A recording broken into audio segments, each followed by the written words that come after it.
Work continues at Virgin Galactic to realise its goal of reusable spaceflight that allows space tourists to experience zero-G and views of the Earth from low orbit.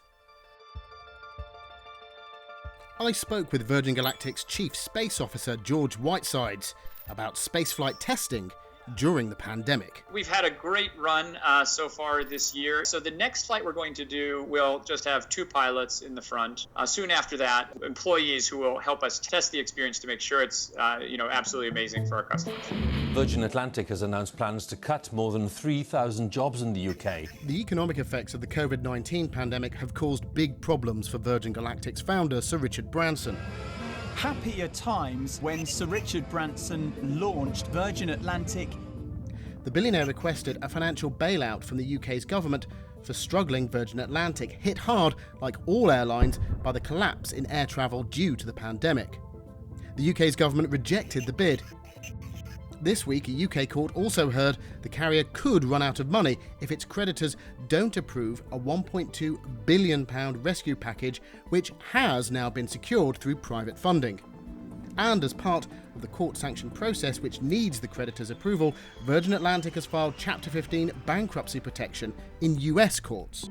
Since the crisis began, Branson has now sold a £405 million stake in Virgin Galactic, part of which has now been pumped into the airline. How have the Virgin Group's wider problems affected Virgin Galactic? So we were in a relatively strong financial position before the COVID hit, and so we've been lucky to be in a relatively good place where, all of our direct employees have been basically retained throughout this crisis. The pandemic means that Galactic has turned to virtual reality as a means of revealing the cabin interior of its spacecraft to journalists. Welcome to Virgin Galactic Virtual Reality. The VR experience for the Oculus Quest highlights the project's achievements to date and allows the user to meet Galactic's test pilots and astronauts.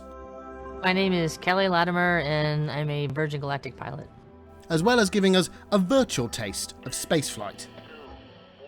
And you're right behind us, okay. My VR guide gives me the lowdown on some of the cabin's main features. We've got 17 windows on board. We provide a 360-degree view. We're capturing it with 16 cameras on board. Not only do we know the size of your suit, and that's going to be perfectly fitting, but also your seat as well.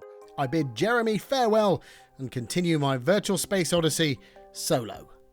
Before we blast off, I can investigate the spacecraft and get up close and personal with them. And you really can see all the details and check them out. For me, this experience is all about getting up in the air. And the beauty of VR is that we can do that very, very quickly indeed. And here we are. Wow. And that view, that is what you pay £250,000 for. A view of the planet Earth from low orbit. Even in VR, I have to say, it's pretty breathtaking. And I can do something that you won't be able to do in the real spaceship, and that's stick my head outside of the ship. In Galactic's recent financial quarterly results call, it said the pandemic had slowed the company's pace.